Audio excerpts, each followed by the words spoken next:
আসসালামু আলাইকুম রহমতুল্লাহ বারকাতু। প্রিয় বন্ধুরা, আল্লাহ তাআলা কোরআনে কারিমে সূরা বাকারা আয়াত নম্বর 102 এর মধ্যে বলেন, ওয়ালাকিন্না শায়াতিনা কাফারু ইউআল্লিমুনা আন-নাসাস সিহর, যার অর্থ হলো যে শয়তানরা কুফরি করত এবং তারা মানুষদেরকে জাদু শিখাতো। হ্যাঁ, ইসলামে জাদু সত্য। হয়তো আমরা এই আধুনিক জমানায় এসে এরকম ভাবি যে জাদু বলে কোনো বস্তু নাই, কিন্তু আল্লাহ তাআলা কোরআনে কারিমে স্পষ্টভাবে বলে দিয়েছে যে জাদু সত্য এবং খারাপ জিন বা শয়তানরাই মানুষদেরকে জাদু শিখাতো। কিন্তু এখন প্রশ্ন হলো, কিভাবে আপনি বুঝবেন যে আপনি জাদুগ্রস্ত কিনা?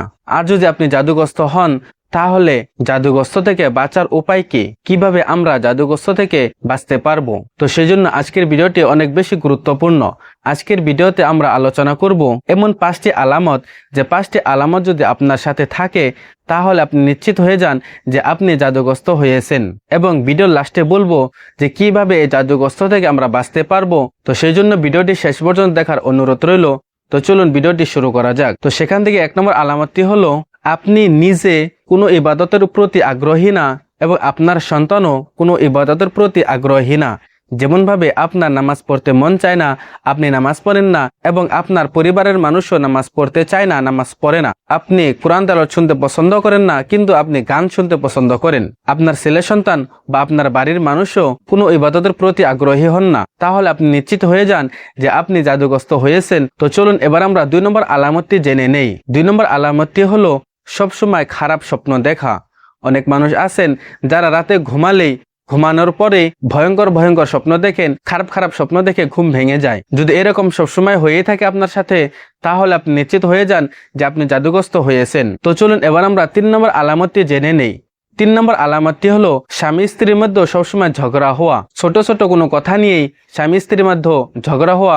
কোনো সময়ই স্বামী স্ত্রী একসাথে থাকতে পারে না। ছোট ছোট কোনো কথা নিয়েই স্বামী বা স্ত্রী রাগান্বিত হয়ে যায় এবং ঝগড়া লেগে যায়। আর যদি এরকম সবসময় হয়েই থাকে যে স্বামী স্ত্রী কখনো একসাথে থাকতে পারে না, কোনো না কোনো কিছু নিয়ে সবসময় ঝগড়া লেগেই থাকে, তাহলেও আপনারা নিশ্চিত হয়ে যান যে আপনারা জাদুগ্রস্ত হয়েছেন। কারণ শয়তানরা স্বামী স্ত্রীর মধ্যে অমিলনটাই সবচেয়ে বেশি পছন্দ করে। তো চলুন এবার আমরা 4 নম্বর আলামতটি জেনে নেই। 4 নম্বর আলামতটি হলো কোনো কিছু মনে থাকে না। কিছুক্ষণ আগে যে কাজটা করেছি সে কাজের ব্যাপারে এখনই মনে নাই, বা কোনো বস্তু কোনো জায়গায় রাখলে সেটার কথা ভুলে যায়। বা অনেক সময় এরকম হয় যে চোখগুলো বড় বড় হয়ে গেছে বা চোখগুলো অনেক ছোট ছোট হয়ে গেছে। যদি এরকমও হয় তাহলেও নিশ্চিত হয়ে যান যে আপনি জাদুগ্রস্ত হয়েছেন। তো চলুন এবার আমরা শেষের আলামতটি জেনে নেই। 5 নম্বর আলামতটি হলো সবসময় ভয় ভয় লাগা। রাতে রুমের ভিতরে গেলে এরকম মনে হয় যে রুমের ভিতরে আগে কোন একজন ব্যক্তি আছে, বা রাতে ঘর থেকে বেরোলে মনে হয় যে আপনার পেছনে কেউ আসতেছে, বা এরকম মনে হয় যে আপনার সামনে দিয়ে কেউ ফুট করে চলে গেল।